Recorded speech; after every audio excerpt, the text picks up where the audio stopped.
Welcome everyone to another episode of eCom Blueprint. My name is Alan Jaffe. I'm the founder and CEO at eComplete.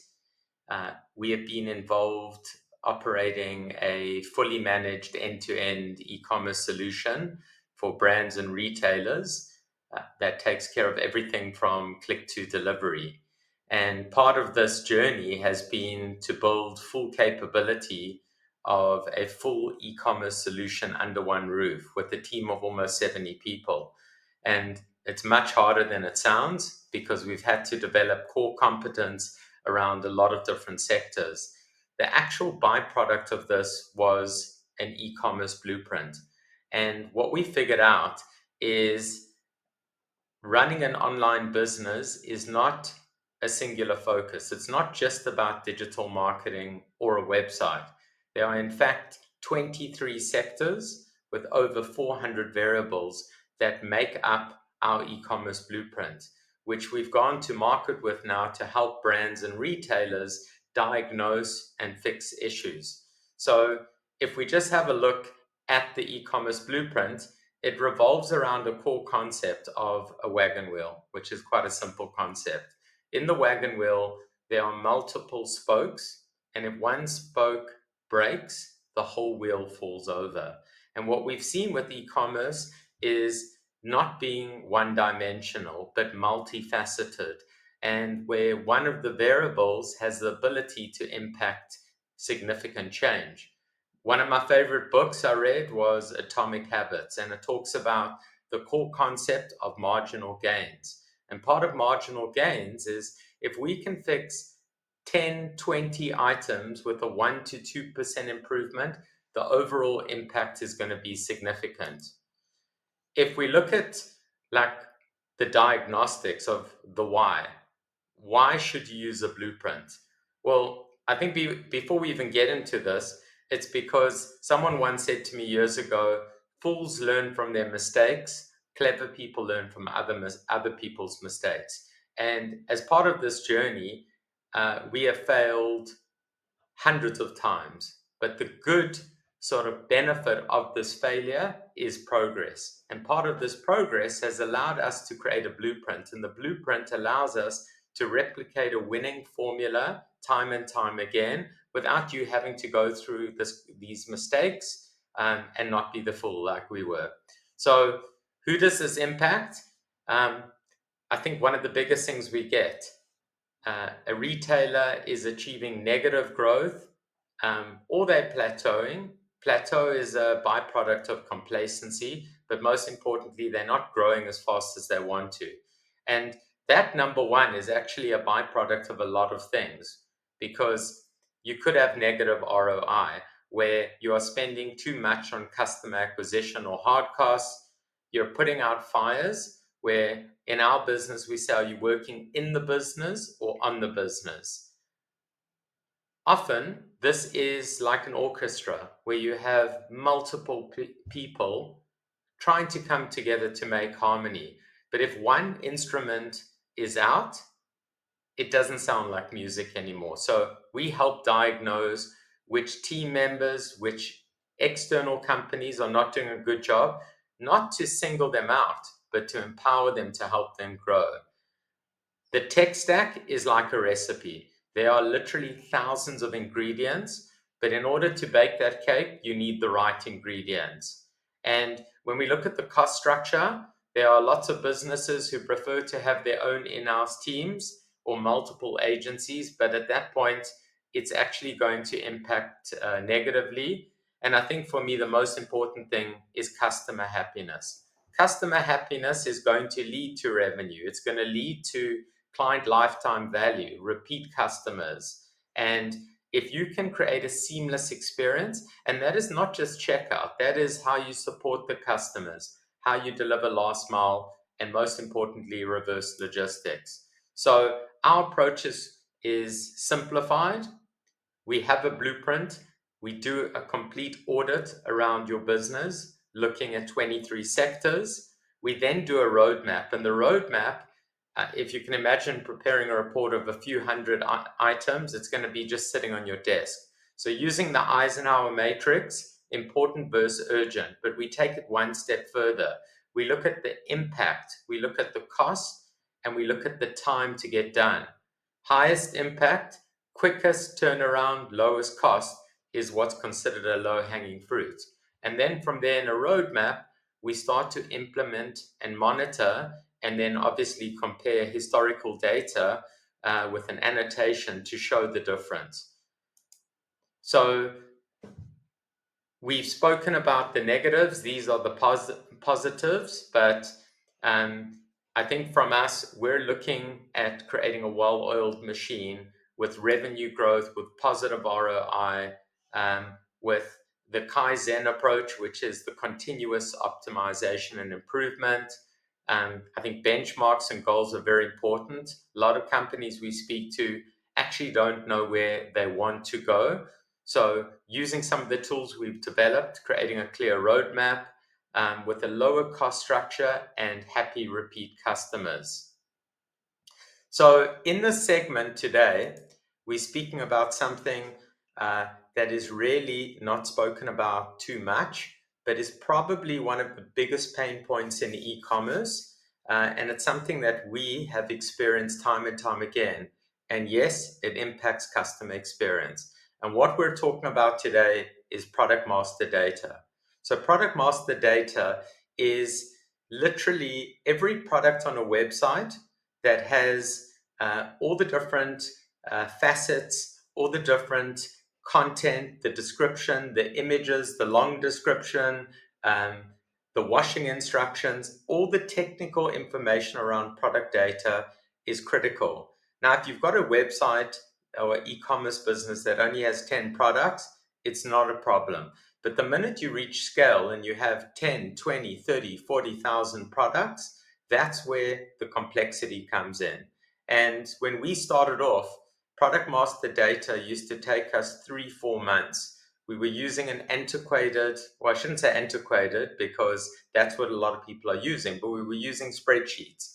We had a red dress hit the website with a green picture.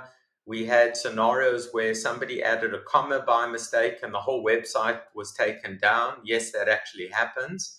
And we found that we as a business were doing too much work on product master data. And the goal was that the clients should take ownership of their product master data. Clients are living in a real-time world where products need to reach the site very quickly. That's the dream. In reality, if an agency keeps uploading their products for them, there's a huge, huge lag. And that's when I discovered almost 10 years ago, Álvaro from Sales Layer, who showed me a product that it looked too good to be true. And I think for me, my hardest part was trying to sell this into the business, but also trying to get adoption and trying to get clients to use it. And this was a huge, huge challenge that we encountered. But the good news is we got adoption. All the negatives have turned into positives. The sales layer product, which we're going to get into now, and the importance, allowed us to see a quality score of a product, visual representation, like taking a spreadsheet into a visual aspect, and allowed clients to actually have complete ownership of their product master data. So it sounds too good to be true. And so I'm very excited to introduce the CEO and I think founder of Sales Layer, Álvaro. Hi, Welcome. Alan. Thank you. Pleasure to be on the podcast. And yeah, it's true. We know each other for almost 10 years already. And first of all, it's super interesting what you are doing with the blueprint. And I think you will be helping businesses not just to improve their e-commerce operations, but also the entire operations of the company, because in the end, it's about management. So super interesting. So when I first logged in to Sales Layer years ago, like it was just so easy to use. And visually when I log in, the product still has that magic that we fell in love with. But I see there's been like a lot of evolution in the product, AI integrations, like you're becoming a much bigger product. So maybe just discuss how you started, where you are, and most importantly, where you're going. Yeah, so we started in 2013, and we started because we identified an issue coming from being consultants, tech consultants for mid-market and enterprise companies, and is that everyone was struggling with catalog management. And everyone tried to fix it with ERPs, adding more attributes, adding more assets, translations, etc. But that was so difficult because ERPs are not meant for that, that as you were explaining, companies ended up working with very big Excel spreadsheets that are impossible to manage. So we had to do to get good adoption. The key here was to make it super easy for category managers, marketing people to really own the catalog and the operations on the catalog. So here the challenge is, okay, the more functionalities we add, that's great, but the core of the product, that is simplicity and being super intuitive, has to stay there. And that's the reason why today we have more than 400 customers in more than 50 countries that really love our product, and we are very, very ranking very high in terms of customer satisfaction. But most importantly, we are in the best in terms of adoption. You don't want a PIM that nobody's going to use. You want a PIM that everyone in the organization is going to embrace, and where they can work collaboratively. Yeah, that's a great point. You hit quite an important nugget there, and that is that a lot of people from my interactions think that the ERP will handle product master data. To this day, I have never seen an ERP that has every single item. So people out there, I don't think they know that this is actually a huge pain point in getting product master data. And just to explain, an ERP, its primary function with an e-commerce business is to update inventory, to update price and special price, to push orders down. But the product master data is the one part that it really, really fails. And as we spoke about, the traditional way of solving it is using a spreadsheet, but that is also prone to errors. Correct. Here the point we need to understand: the ERP is a transactional tool. So it has to do a few things and always the same way. So always works. So ERPs are not very dynamic because they are meant for transactions. It's like a payment gateway, always doing the same thing.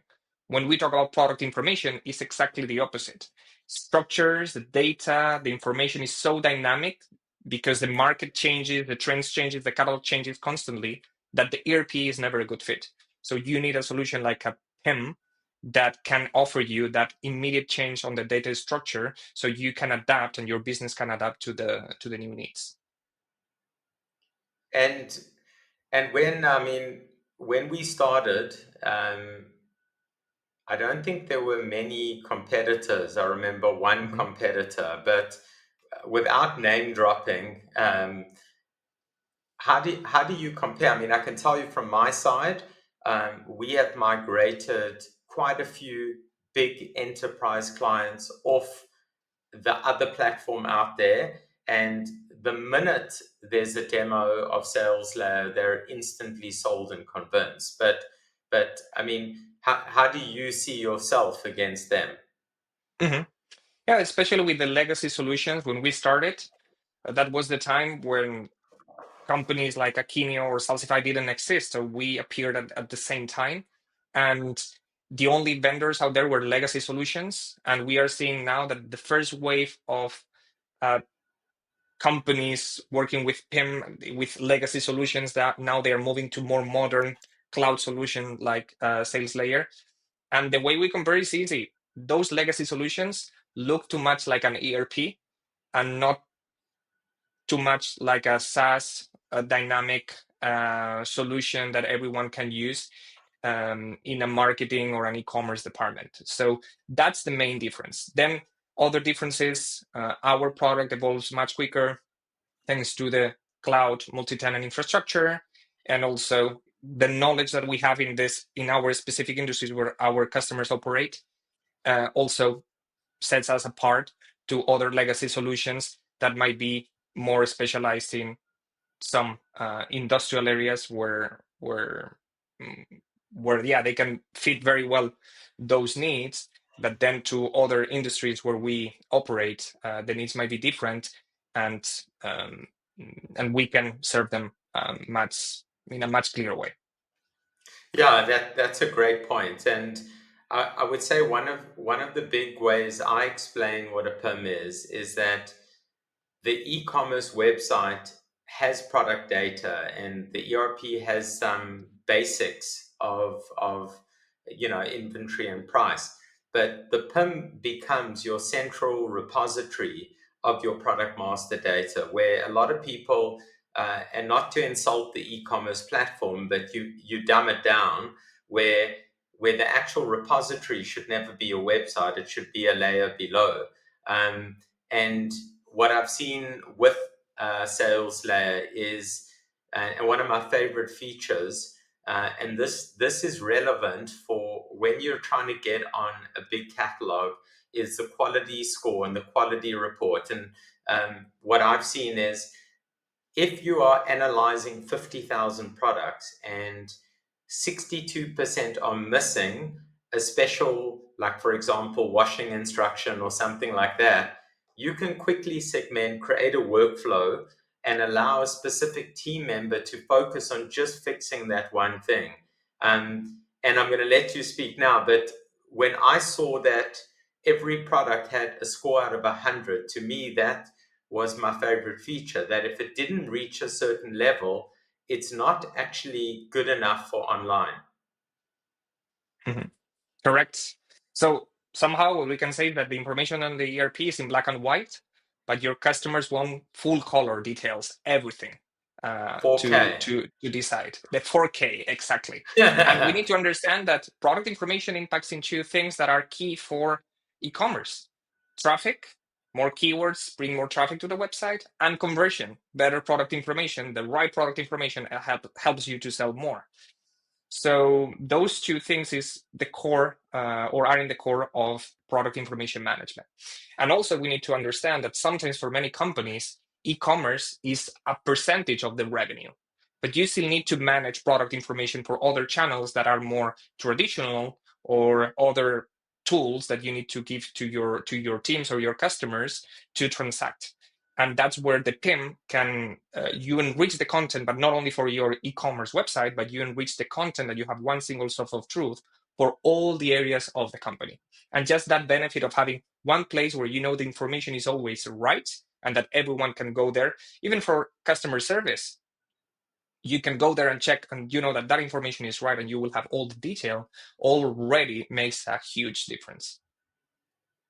Yeah, that's a massive point. And I remember a few years ago, I think we've experienced it, but I read from a case study you guys did, but the sort of before and after, where, I mean, we've seen people who have bare bone content, one image, one description, four words for, sub description, and like maybe just talk about, and this is the relevance of why you're on here, is the relevance of having enriched product master data on revenue and on customer experience. Mhm. Exactly. In the end,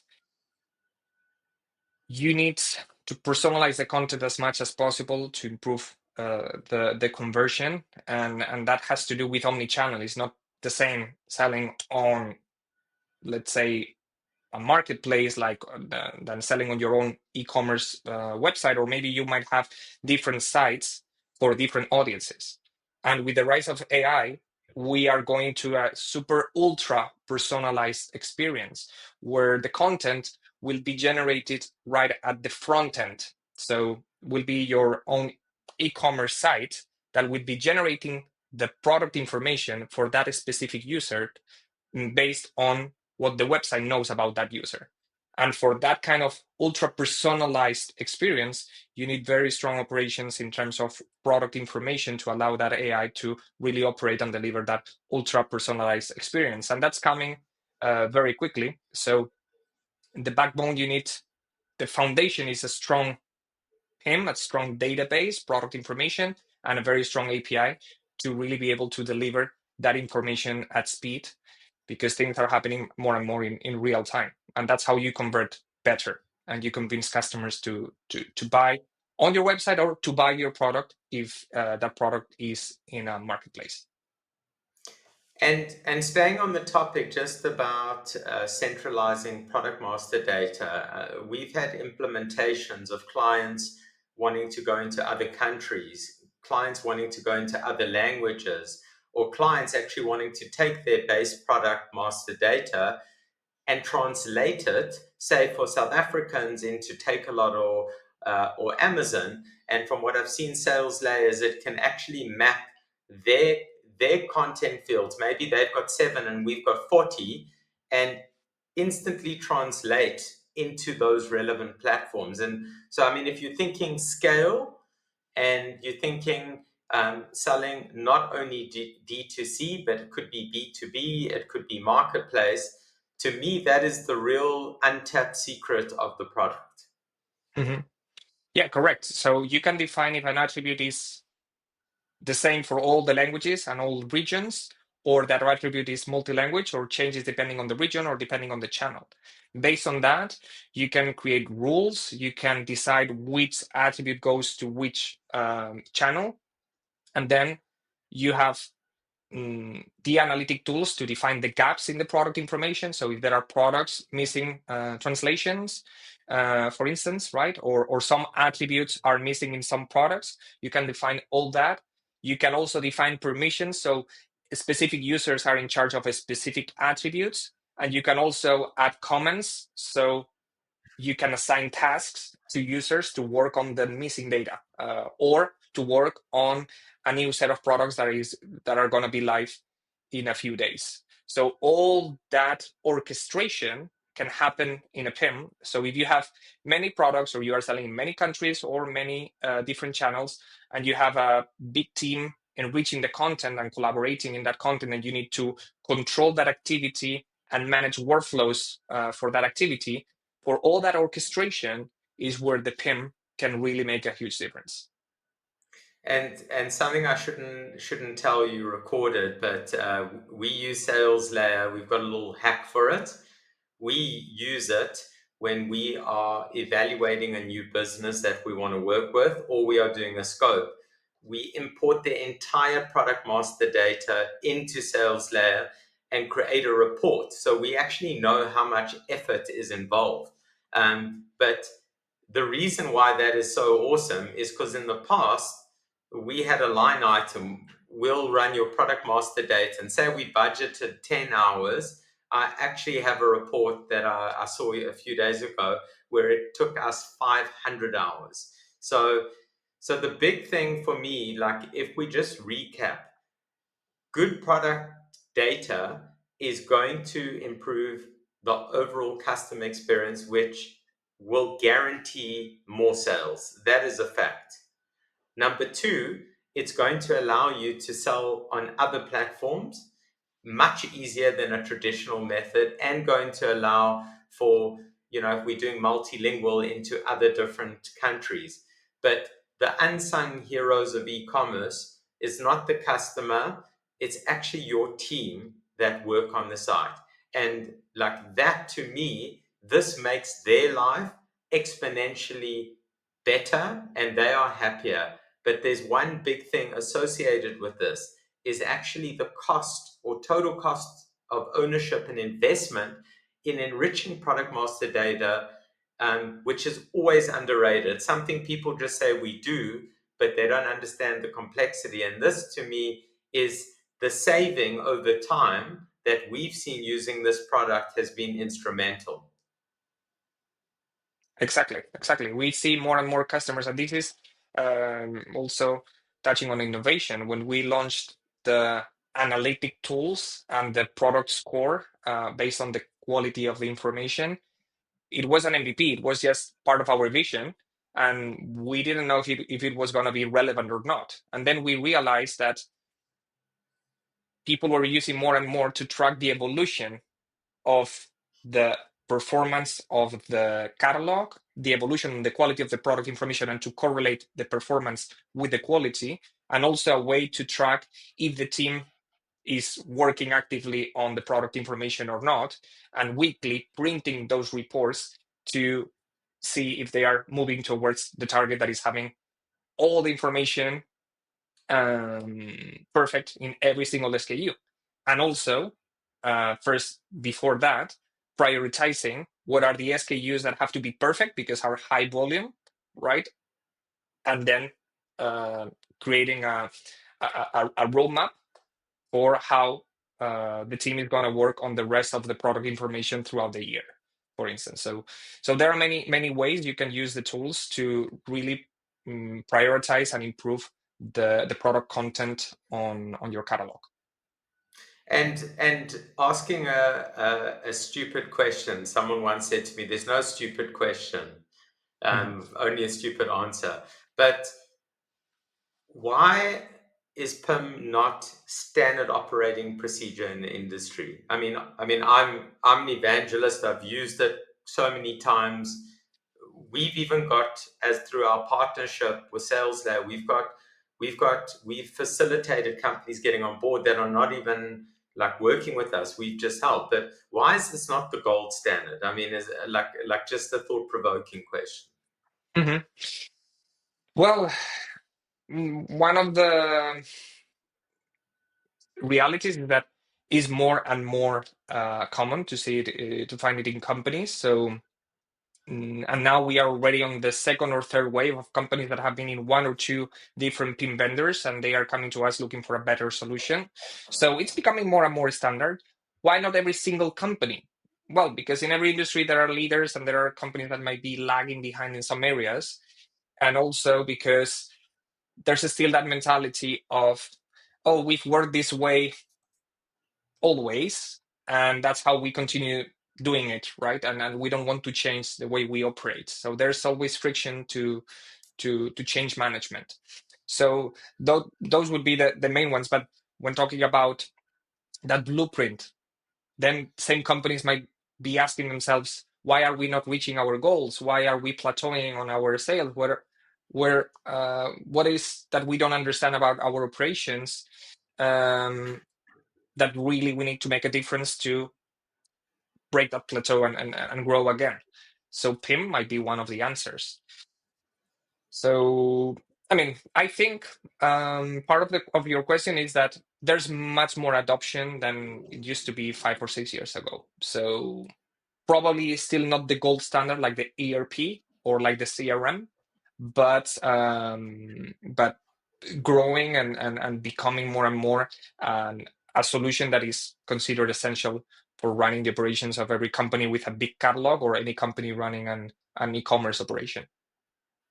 And probably I should have, because it is, the adoption has become greater, but South Africa is definitely behind. And I think what we've seen in the last year is more and more companies are getting on board with it, and starting to use it. But it's not always plain sailing. So there are complexities of when you have an ERP pushing price and inventory, and then you're pushing product master data. There's like a choreographed dance of how you get products on the site. We have developed an integration with SalesLab, just for anyone who's wondering about this, that allows products from SalesLab to reach the site whenever they want to, but without causing like a 0 Rand product, because we have got built-in synchronization to the ERP to activate that product. And that one feature that we developed with SalesLab, I haven't seen another PIM out there get something like this. And for those of you who haven't tried or who are trying, this is something that can literally cause all your products to be zero, which can actually be a disaster. And these are like little innovations. Like, we've made mistakes, we've encountered problems. Álvaro has actually, we've had many calls for them to develop this type of fixing these nuances. They're in the technology space, we're in the actual dealing with daily sort of things that can go wrong. And that's also been a huge instrumental part of us using it. Mhm. We are partner friendly company, because literally the partners companies like eComplete make again a huge difference, because first you were touching on education. You helped us educate Africa in product information management, and I don't know how many retail projects went live with our collaboration already.